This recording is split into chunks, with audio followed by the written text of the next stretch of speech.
Okay, so this is the UTry number 1 example that was similar to what we did in class, last class. This is from the 6.7 guided notes. So the directions here are to determine the type of function represented by each table.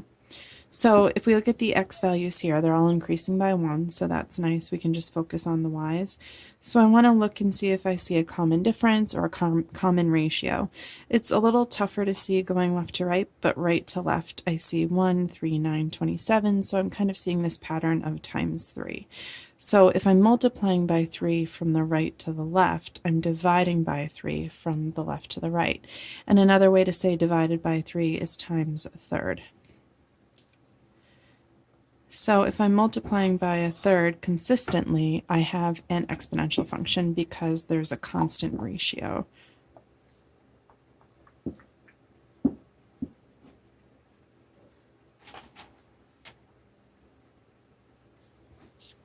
can I play that won't get recorded? I don't know. Maybe a few minutes. And part B, same task. The x's are increasing by 2 steadily. So I can focus on the y's. And I'm seeing this behavior where I have 13, 5, 13, so the values are going down and back up again. So that immediately disqualifies linear and exponential models. So I'm going to look for, I know there's not a constant first difference, but I'm going to look for a constant difference. That's a weird way to say it. So to get from 13 to 5, I subtract 8, and then I add 8 to get back up to 13. 13 to 37 is 37 minus 13, which is 24.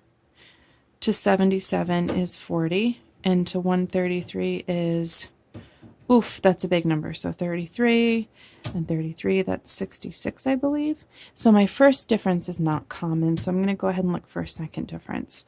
To get from negative 8 to positive 8, I need to add 16. Again, you can find that number by taking 8 and subtracting negative 8. In order to get from to 24 from 8, I'm again adding 16, and oh, I'm going to call this a 56. There we go. Because that's 33 and 23, not 33, so that's 56. And that's also plus 16. So that's a constant second difference. And as we discussed in class, we know that that's a second degree polynomial function, which is a quadratic. And we can say that's because we have a constant second difference. For example 2, I couldn't fit the whole question in my frame, so I kind of wrote the rest here. So we're writing an exponential function whose graph passes through these 2 points. So just like you need 2 points to write a linear function, you only need 2 points to write an exponential. That's not true of higher degree polynomial functions like quadratics or cubics, but it is true for exponentials. So the nice thing about this point, the 1, 6 and 3, 54, is I have a sense of, if I know this is an exponential function and I know it fits this model, I'm not worried about this idea of like, having any sort of vertical shift or horizontal shift. It's really very basic. So I have this initial value, so that's the y-intercept. And then my b is my growth factor. So what I need to do here is the initial value is what I get when x is 0. So this doesn't tell me the initial value quite yet, but I can use this to find it.